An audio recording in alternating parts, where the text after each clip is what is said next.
National Catholic Register. This is Register Radio, bringing light and clarity to the news and topics that affect your life. On December 18th, the Vatican's Dicastery for the Doctrine of the Faith issued new guidance on the topic of blessings of same-sex attracted people, stating that Catholic priests can bless same-sex couples as an expression of pastoral closeness without condoning their sexual relations. The ruling has sparked sharp disagreement among bishops, theologians, and faithful all over the world. This week on Register Radio, we talk to a pastor, Father Jeff Kirby, and get his take on the new decree. I'm Jeanette DeMello, Executive Director of the National Catholic Register and Catholic News Agency. I'm your host here on Register Radio, joined by my co-host Matthew Bunson, who is EWTN News' Vice President and Editorial Director. So this new declaration by the Dicastery for the Doctrine of Faith is called Fiducia Supplicans, and it's on the pastoral meaning of blessings. And joining us to talk about that today is Father Jeffrey Kirby. He is a pastor of Our Lady of Grace Parish in Indian Land, South Carolina. He's a host of a devotional podcast, Morning Offering with Father Kirby, and he holds a doctorate of sacred theology with a specialization in moral theology from the Pontifical University of the Holy Cross at Santa Croce in Rome, which is also where I went to school for my communications degree. Father Kirby, welcome to Register Radio. Thank you, Jeanette. It's good to be with you. Yes, I didn't realize we were alum of the same school, so that's kind of fun in Rome. Yes, yeah, so, wonderful. Yes. Before we get started today to talk about this document's reactions, there are a myriad of reactions about it. Yours was a particular one related to how a pastor might see this. I would like to bring Matthew on to kind of give us an overview about what this document actually says. Matthew, what's in Fiducia Supplicans? Yes, well, this is one of those documents that goes to great lengths to stress what it isn't as compared to what it is, and what is allowed as compared to what is not allowed.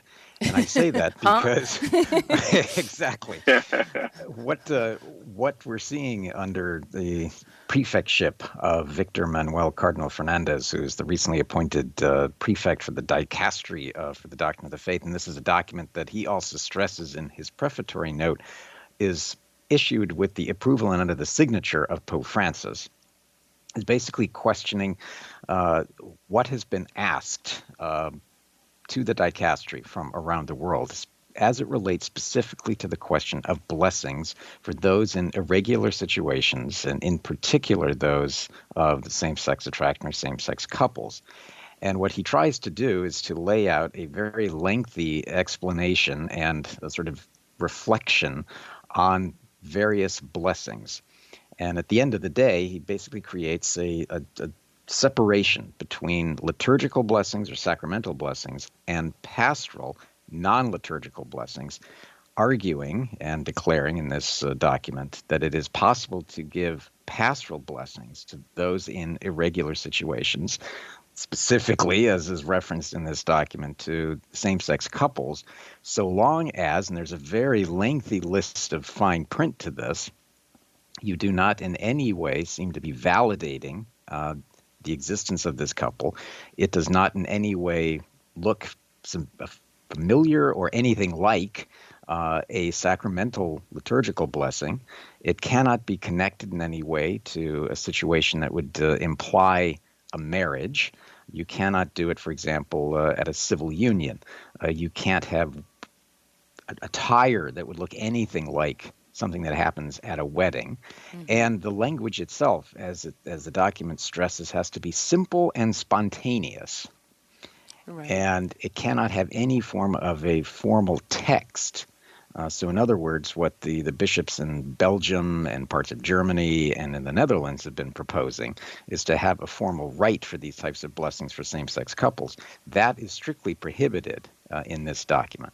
Right. I do want to talk about reactions, but I also want to bring Father Kirby on.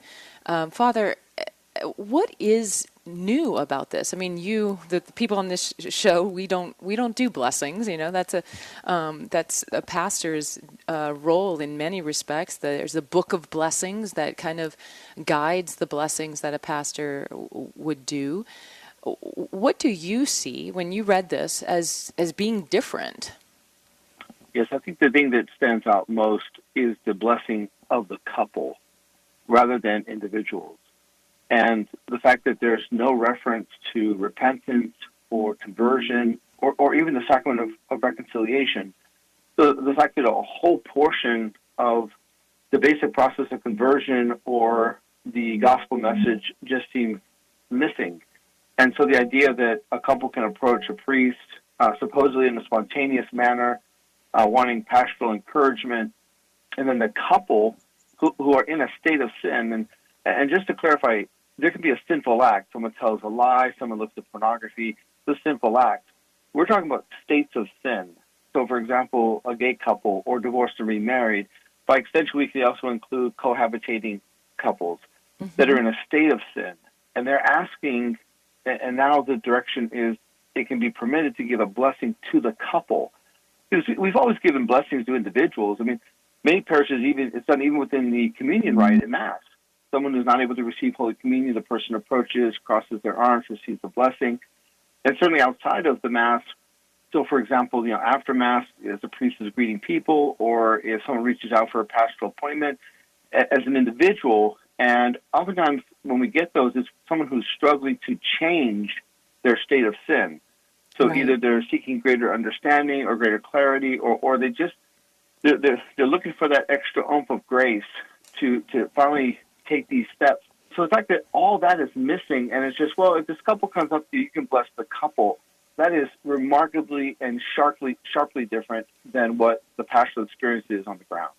So one of the most noteworthy, tweets or reactions was from Father James Martin, who has really for a long time advocated for quote-unquote greater pastoral care for homosexuals. And he tweeted as a response to this that today is different from yesterday. I can bless a homosexual couple, something that I was not able to do yesterday. And basically what you're saying is he was right. We are able, the priest is able now to do something he couldn't do the day before, December 17th. So I saw that tweet, and he posted a picture of him giving a blessing to what appeared to be a gay couple. I would argue that even that defies the directives of the Declaration. And that brings up another point, because I would say the Declaration emphasizes heavily the spontaneous nature of what's supposed to happen. Right. But that's not what Father James Martin did. And I'm going to argue that that's what's going to happen across the board. All those areas of guidance that Matthew summarized a bit ago, all those are going to be ignored. And we know that. And there'll be no accountability. And I say we know that because we can look at other areas where the church has given or permitted aspects of concession, and what was meant as an inch became 10 miles. And the fact that, what's going to happen when a priest says, no, I'm going to wear my cassock and surplice, or my chasuble when I give this blessing, or no, I'm going to go to the courthouse and give the blessing after the civil union ceremony or the marriage ceremony, or, all these, of course, are opposed to what the Declaration permits. Well, where is the enforcement, and will we see enforcement? And if there is enforcement by a particular bishop, will Rome support that bishop in the enforcement? Well, what we do know is that the document itself says that you shouldn't expect anything further on this on this issue. The document almost specifically says there'll be no further clarification, and that's going to be very difficult because, as we've seen, and I'm going to invite Matthew to kind of give us some of the reactions. There have been vastly different reactions from around the United States and around the world. Matthew, what are some of the most noteworthy reactions from the church around the world? Well, the first and most significant to my mind is the one from a host of the African dioceses and Episcopal conferences. I say that because they are completely uniform in their outright opposition to what has now been decreed by the dicastery. They are simply banning blessings of same-sex couples or those in irregular situations. And we're looking at almost a continent-wide movement here. That stands in very stark contrast with the German Bishops' Conference and the Austrian bishops, who not only have welcomed the document, but the Austrian bishops have gone so far as to say this is now no longer an option for a priest, that they must do this. And to Father's point, a priest who refuses to give a blessing almost under any circumstances now, what's going to happen to them? Will they be publicly criticized? Will they be lambasted in the media for being homophobes or that they hate Pope Francis? Will they be called in by the bishop? And then, as Father also pointed out, will bishops who do this be criticized by Rome? And again, sharp contrast to those who are extending this right to give blessings as far as almost any priest wants. Yes, Catholic News Agency has been doing a great job in trying to document all of these various reactions. I'm going to point to an article of Catholic News Agency at ncregister.com. It's bishops around the world are divided over Vatican's same-sex blessing declaration, and this just gives a real sense of the places where there's a difference, I guess, in interpretation. And you do see in places like the United States, the Philippines, Ukraine, Ghana, Kenya, that there's an acceptance but a real caution about the implementation. And then there's places like Kazakhstan, Malawi, and Zambia where there's really a rejection of it. And then, as you mentioned already, Matthew, Germany, Austria have kind of openly embraced it and applauded it, and we probably will see even a bishop in those places doing blessings, which again will cause a great amount of confusion. Yeah, and one of the interesting responses too came from Cardinal Fridolin Ambongo, who's the president of the Symposium of Episcopal Conferences of Africa and Madagascar. So it's a pretty significant representation of the thought of the bishops in Africa. And he sent a letter to all of the bishops of Africa. And he said something important, I think. He said that the ambiguity of this document lends itself, as he put it, to numerous interpretations and manipulations, which arouses much perplexity among the faithful, but then requires, as pastors of the church in Africa, he said, we bishops must express ourselves clearly on this issue in order to give clear direction to our Christians. I'm Jeanette DeMello here on Register Radio on EWTN. I'm joined by Matthew Bunson and Father Jeff Kirby discussing the new Vatican document that seems to allow blessings of same-sex couples and others in irregular situations. There's a lot of disagreement about how this can be implemented, and we've already seen the secular media just spinning this like crazy, particularly in the New York Times.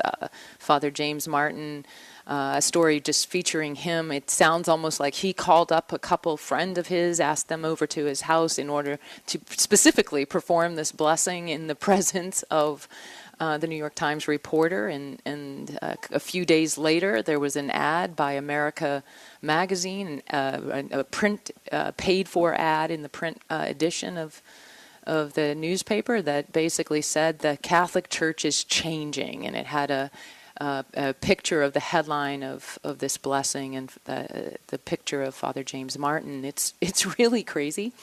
How much the media is spinning this. What else have you seen, Father Kirby? Have you seen other abuses of this kind that are confusing your faithful? Yeah, see, here's the point I just want to highlight. Again, on the ground, in the trenches, this document hurts the most the Catholics who have same-sex attraction, who are fighting to live a godly life, many of them members of Courage International, which oddly has not been involved in any of the discussions on this matter, and have not been engaged by the Vatican or its council in any way. And so the Catholics who are fighting the good fight, seeking to be good Christians, and are getting beaten up by the LGBTQ plus movement because they're celibate and living their Christian faith. And then this declaration comes out. And John, I wanted to stress, like, how much betrayal people feel by this. So first, the Catholic himself or herself who's struggling with same-sex attraction but seeking to live a godly life. And secondly, the families who have sought to hold the line. I have families in my parish who are still licking their wounds from Thanksgiving, disasters where, their adult son wants to bring his gay partner to the Thanksgiving meal, and the Catholic family says, "You're always welcome as our son, but you can't bring this person in this relationship with you," and are seeking to hold the line, trying to bring their adult children back to the fullness of faith, back to repentance, to conversion, back to a relationship with the Lord Jesus. Again, still licking their wounds from Thanksgiving, are getting ready now for what Christmas is going to bring, because now it appears with this declaration that the Vatican says, well, it's okay, wink, wink, it's pastoral. And I just, I hope that the Vatican and high churchmen realize the sense of betrayal and frustration and even just anger that exists now among people who are trying to do the right thing, or have been trying to live the gospel life, or trying to call their loved ones back to the gospel way of life. And I just hope that that's being recognized and understood. That's right. You wrote in your piece at the Register, which is a pastor's view of this document. You wrote that this is not a reflection of a healthy church. That the pastoral concessions it gives for blessings of people in same-sex relationships and other irregular marriages is imprudent and not reflected of the reality on the ground. And you go on to say how it does hurt those people who are trying to live a godly life, you say, and that's a chaste life. That's what the church asks of anyone who is not in a sacramental marriage, that they live a chaste life, and that they are seeking to put the God-given sexuality in only in the context of a marriage, and so it's not only gay couples, right? It's not only people who are experiencing same-sex attraction, but also, as you mentioned, cohabitation, which is very widespread today. And Father Raymond D'Souza wrote in one of his columns that this presents the problem of a young person who's living with their partner, and he said hypothetically, grandmother is probing, oh, you shouldn't be living together, and now that young man can say, oh, well, look at this, Grandma, Yep. The Pope is allowing a blessing, and we are. We have this blessing of this priest, and that again creates distortion. What is the experience that you see on the ground within your parish, within the context of your pastoral ministry, when it comes to people in irregular situations? You write that this is not healthy, but that there are healthy ways to treat these pastoral irregularities. Yes. Because in the piece I mentioned that in a healthy church, all the structures of the church, including Vatican dicasteries, would be in service to the church on the grassroots, would understand that the parish is where the vast majority of Catholics hear the gospel, sacramentally encounter the Lord, and who experience the life of the church. And in a healthy church, everything would kind of serve that purpose. And again, in this declaration, we don't see that. One area that I see that's also related to the declaration is those who are in divorced and remarried relationships. Mm-hmm. And when we ask a Catholic to go through the annulment process, I always approach that with great pastoral sensitivity, because I'm asking someone to go through some of the most difficult times in their life, a time of life that led to a divorce. And oftentimes it involves everything you can imagine, from drug addiction to domestic violence to child neglect, to it's just everything. And we ask them to go back and to walk through that experience in the annulment process in order to help the church to discern whether or not the sacramental bond took. Mm-hmm. And now with this declaration, it is going to be 1,000 times harder to get couples to do that or the ones who are in the annulment process for them to continue, because they're going to say, well, why do I need this annulment? I can get your blessing anyway. And already they might be doing it with some hesitation, because who wants to go back to times of great suffering in their lives? So that's another whole area where this declaration is really hurting, the overall cause to try to bring back people back to a full relationship with the Lord. So we talk about cohabitating couples, we talked about gay couples, and also the divorced and remarried. It just comes down to a loss in terms of pastoral encouragement to do what the Lord is asking, to live the gospel way of life, because we're saying one thing with our doctrine now, and we are showing something different in our supposed pastoral practice. Right. And that's a big danger. That's something I'm been following for a while now in this pontificate, is this seeming split between doctrine and the pastoral practice of the church. Doctrine and morals, I would say, on faith and morals, and then the pastoral practice. And the pastoral practice seems to be a slippery slope that doesn't lead high, verso alto, towards heaven, right? It seems to slip down into something base and which is not godly. And that, I think, is the danger of these kind of documents that give such ambiguity that the interpretation can be so vastly different around the world. Matthew, we have seen already in it's been less than 6 months. Yes. Very, startling things coming out of the DDF, which is the Dicastery for the Doctrine of the Faith, formerly CDF, right? From Cardinal Victor Manuel Fernandez, the new prefect there. What does this tell us about his thinking and his priorities? Well, it's pretty clear that as the ghost writer of a number of Pope Francis's documents, I think in particular of Amoris Laetitia, which I think ties directly into this new document, because it involves directly the couples who are divorced and civilly remarried without an annulment, that they seem now more than able to present themselves for communion, and here they can present themselves now for blessings, that we're seeing a pattern of allowing a number of practices on the pastoral level that do seem to be fundamentally disconnected, as Father was saying, as we've all been saying now for several days now, from sound doctrine.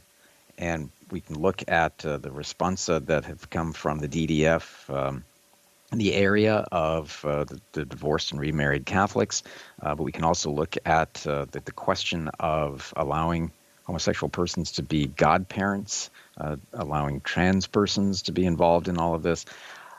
But the other thing that's striking in these decrees, and Father, I'd love your take on this, is how much of this is consistently falling on the shoulders of pastors, because you're the ones who have to make this discernment now about these very difficult pastoral situations. And it's almost impossible based on these decrees for you to say no, isn't it? Yes, very much. And I mean, we're still trying to, get our minds wrapped around the previous decision about trans godparents. In terms of transgender people themselves seeking baptism, okay, that has a process. Okay, that kind of fits.